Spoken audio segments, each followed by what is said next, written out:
冬瓜粒湯泡飯食譜。冬瓜粒泡飯呢，咁你就準備冬瓜300克啦、雞胸肉、豬肉啦、葱啦、薑蒜高湯或者水、鹽、胡椒粉我打咗出嚟㗎啦，醬油、泡飯、白米飯、香菜或者葱花。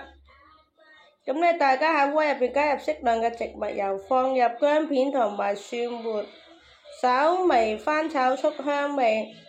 加入切好嘅雞胸肉或者豬肉，翻炒至變色，加入冬瓜粒，翻炒約2分鐘，讓冬瓜粒稍微出水，倒入高湯或者水，煮沸後轉小火煮約10到15分鐘，讓冬瓜變軟。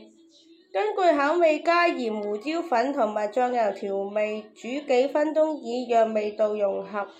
泡飯呢就將煮白米飯盛入碗中，然後將滾熱嘅冬瓜湯倒入飯碗中，讓白米飯充分吸收湯汁。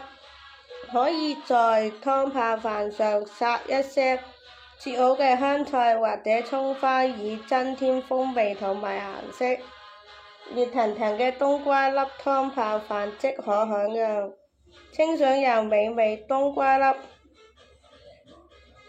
泡湯飯呢完成啦，大家請點讚關注。